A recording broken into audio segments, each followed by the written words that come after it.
नमस्कार, मैं साधना पांडे मार्गदर्शन पे आपका स्वागत करती हूँ। दोस्तों, आज मैं बात करूंगी जो कि आपने थंबनेल में पढ़ा हुआ वो बात बिल्कुल अक्षरशः सत्य है। ये बात मैं आपको बता दूं तो देखिए, बहुत समय से आपका प्रश्न आ रहा है कि दीदी हम तो 2 साल से पूजा कर रहे हैं, 3 साल से पूजा कर रहे हैं, लेकिन हमको लाभ क्यों नहीं मिला। तो मैंने एक आध लोगों से कमेंट किया और पूछा कि मतलब पूजा विधि क्या है। तो उन्होंने बताया कि पूजा वो लोग करते हैं, वो घर में फोटो या फिर मूर्ति से क्या क्या गलतियां करते हैं, यदि वो गलतियां आप भी करते हैं तो निश्चित रूप से आपकी पूजा का फल पूर्णतः, ये तो नहीं कहूंगी कि आपको प्राप्त नहीं होगा, लेकिन हो सकता है कि आप किसी कामना से कर रहे हो, आपकी कोई इच्छा है जो कि बहुत समय से अधूरी हो और उसी इच्छा की पूर्ति के लिए आप महादेव की पूजा आराधना कर रहे हैं, तो फिर आपकी कामना पूर्ण नहीं होगी। क्योंकि देखिए, जब हम कामना परक कोई पूजा करते हैं तो उसके लिए हमें जो नियम होते हैं उसमें बंधना ही पड़ता है। 2 तरह की पूजा होती है, एक सकाम और एक निष्काम। तो जो निष्काम पूजा होती है उसको आप सभी जब करते हैं तो बहुत ज्यादा नियमों में बंधने की जरूरत नहीं होती है, और जो हम लोग इच्छा यानी कि कामना पूर्ति के लिए पूजा करते हैं उसके लिए हमें पूर्णतया नियमों में बंधने की आवश्यकता है। ये 2 बात आप लोगों को बिल्कुल समझ लेना है, गांठ बांध के रख लेना है। आगे की बात सुनिए आप। तो जो सबसे बड़ी गलती होती है महादेव की पूजा में वो होती है श्रद्धा की। हो सकती है कि ये बातें आप समझें और हो सकती है कि नहीं समझें इस बात को, तो अभी आपको ये चीज ध्यान में देना चाहिए। देखिए, कभी भी आप महादेव का कोई जब व्रत शुरू करते हैं, बड़े उत्साह में होते हैं, आप शुरू भी कर लेते हैं, लेकिन आप ध्यान दीजिए कि व्रत या फिर पूजा का जो पहला दिन होता है वो आपका बहुत विश्वास और बहुत ऊर्जा से भरा हुआ होता है। लेकिन जैसे जैसे आपका व्रत जो है वह समाप्त होता जा रहा है, आपकी इच्छाएं जो है वह, आपका विश्वास जो होता है वो मतलब हटने लगता है, डिगने लगता है। ऐसा बिल्कुल नहीं होना चाहिए। जो हमारा शास्त्र कहता है वो क्या कहता है ये जानिए। शास्त्र ये कहता है कि आप बड़ा पूजा अनुष्ठान तो छोड़ दीजिए, यदि आप महादेव को 1 लोटा जल भी शिवलिंग पे अर्पित करते हैं, 1 लोटा, ध्यान दीजिए मेरी बात का, 1 लोटा जल यदि शिवलिंग पे अर्पित करते हैं, अन्य कोई चीज छोड़ दीजिए कि आप क्या चढ़ाते हैं क्या नहीं चढ़ाते हैं, तो शास्त्र में लिखा है कि वो 1 लोटा जल भी आपको महादेव रिटर्न करते हैं, वो देते हैं आपको जिस कामना के लिए आप 1 लोटा जल चढ़ाते हैं। ये बात तो आपने बहुत बार मुझसे भी सुनी होगी, बहुत सारे लोगों से, कि भोलेनाथ जो है वह दानी है, महादानी है, लेकिन एक चीज आपको ध्यान रखना होगा, उन्होंने ही तांडव नृत्य किया था, ये बात हमें भूलना नहीं है। वो भक्तों को देते हैं, इतना देते हैं जितनी आपकी कल्पना भी नहीं होती है, क्योंकि लक्ष्मी जी जब आपके यहाँ आती हैं तो वो भी एक बार महादेव के भक्त के पास से होके गुजरती ही है। यानी कि धरती लोक पे जब भी उनका भ्रमण होता है, महादेव के भक्त को छोड़कर वो कभी नहीं जाती हैं, उसको भर करके ही वह जाती हैं। इस बात का आपको ध्यान रखना चाहिए।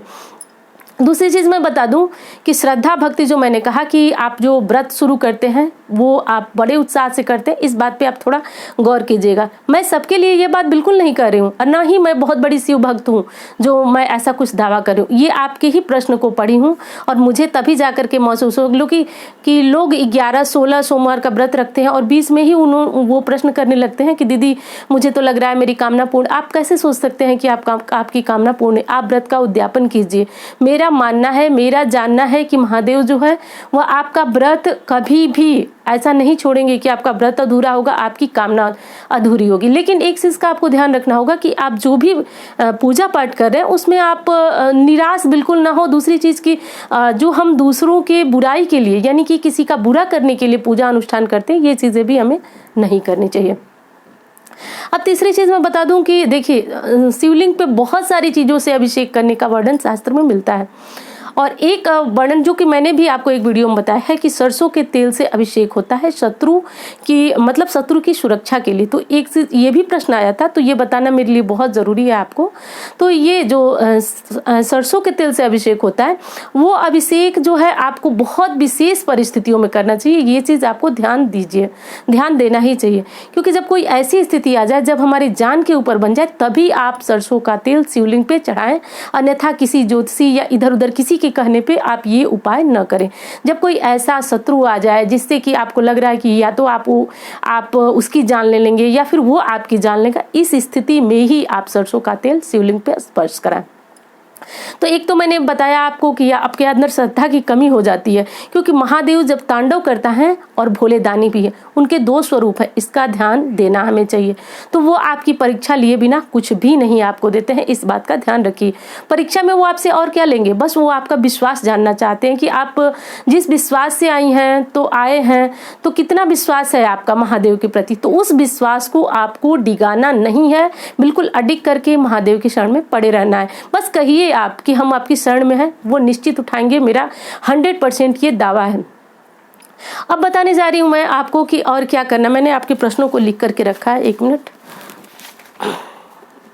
हाँ, तो देखिए, निराश आप बिल्कुल नहीं होंगे कि आपको क्या करना है और किस प्रकार पूजा करना। अब मैं बताती हूँ आपको विधि कि आपको क्या करना है। तो देखिए, जो पहली गलती थी मैंने बताया कि विश्वास की कमी। दूसरी गलती अब मैं बता रही हूँ आपको कि देखिए, शास्त्र एक चीज बताता है कि आपको शिवलिंग की पूजा करनी बहुत जरूरी है।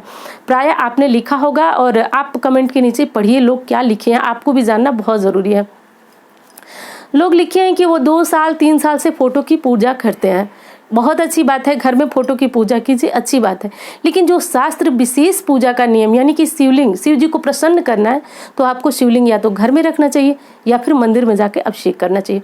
अब घर के शिवलिंग पे भी आप अभिषेक करें, लेकिन मंदिर में जो शिवलिंग होता है उस पे अभिषेक करने का अनंत गुना लाभ आपको प्राप्त होता है। इस बात का आप ध्यान रखें।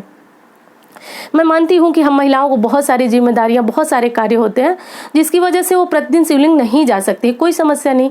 शास्त्र में एक दिन बताया गया है जिसको कि चंद्रमा ने सर्वप्रथम उस दिन पूजा की थी, सोमवार का दिन। तो सोमवार के दिन आप कम से कम शिव मंदिर जाएं। बहुत सारी चीजें आपको पूजा के लिए हो सकता है कि प्राप्त न हो पाए, जिसमें कि बेलपत्र नहीं प्राप्त हो सकता है, फूल इत्यादि नहीं प्राप्त हो सकता है, लेकिन गंगा जल हम सभी के घर में होता है, वो प्राप्त हो जाएगा आपको। चावल, अक्षत जो होते हैं उन्हें चढ़ाने से बहुत सारे लाभ होते हैं। सबसे पहले तो कि लॉकडाउन की स्थितियां हैं, पैसे की दिक्कत है, तो ऐसी स्थिति में माँ लक्ष्मी को प्रसन्न करना हम सभी चाहेंगे। तो ऐसे में अक्षत थोड़ा सा ले जाइए, 1 मुट्ठी।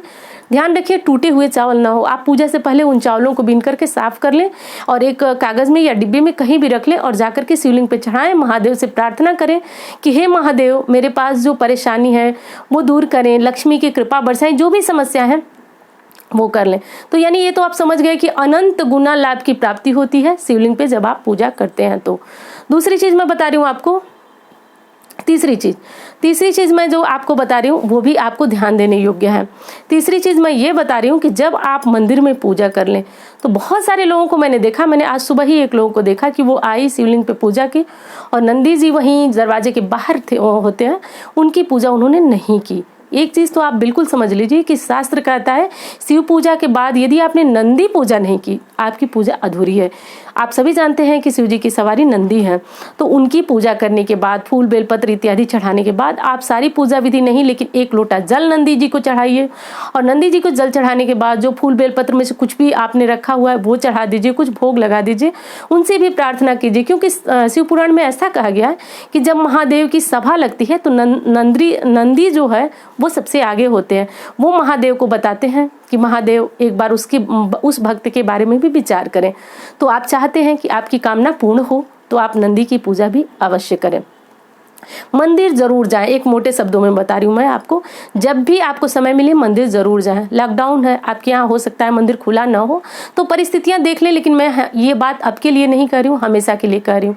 यदि कष्टों से मुक्ति चाहिए तो इस कलयुग में महादेव को मत भूलिए, मेरी बात ये बिल्कुल गांठ बांध के रख लीजिए। यदि कष्टों से मुक्ति चाहिए तो महादेव की शरण में जरूर जाइए, क्योंकि मैंने कई वीडियो में आपको बताया कि यदि जीवन में सच्चे सुख का अनुभव करना है तो आप महादेव की शरण में जाइए। एक परेशानियां जाती हैं, दूसरी आती है, एक जाती है, दूसरी आती है, हम बहुत ज्यादा परेशान हो जाते हैं। तो ऐसे में महादेव के मंदिर जाते रहिए, उनको याद करते रहिए, आपकी सारी परेशानियां वो हर लेंगे, विश्वास रखिए। अब अगली चीज जो मैं आपको बताने जा रही थी कि जब आप नंदी जी की पूजा कर लिए, सब कुछ कर लिया, 2 मिनट बहुत कम समय होता है, 2 मिनट आप मंदिर में बैठिए, हाथ जोड़िए, जिस किसी भी मंत्र का जप करते हैं। बहुत सारे लोग ओम नमः शिवाय करते हैं, महामृत्युंजय मंत्र का जप करते हैं, कुछ लोग श्री शिवाय नमस्तुभ्यम करते हैं, जो भी आपको समझ में आए, जो मंत्र आप जपते हो। लेकिन एक चीज जरूर बताऊंगी कि बस जो जपते हैं वही जपते रहिए। सारे मंत्र अच्छे होते हैं, कोई मंत्र कम नहीं होता है किसी से, तो जो जपना है जपिए। 2 मिनट बैठिए आंखें बंद करके और महादेव से जो भी आपका कष्ट है वो आप कहिए। महादेव आपको बैठिए, यानी कि शिव मंदिर में तो बहुत सारा पानी होता है, बैठने का स्थान नहीं होता, आंखें बंद करके खड़े हो जाइए और उनसे कहिए अपनी परेशानियां। 2 2 मिनट जरूर कहिए, वही होती है आपकी प्रार्थना। अब तक जो आपने की वो आपकी पूजा थी। अब जो आपने आंख बंद करके और हाथ जोड़ करके कहा, वो आपकी प्रार्थना थी। ऐसा करना बहुत ज़रूरी है, तभी जा करके आपकी कष्ट से आपको महादेव मुक्ति देंगे। तो ये थी कुछ महादेव से जुड़ी हुई बातें।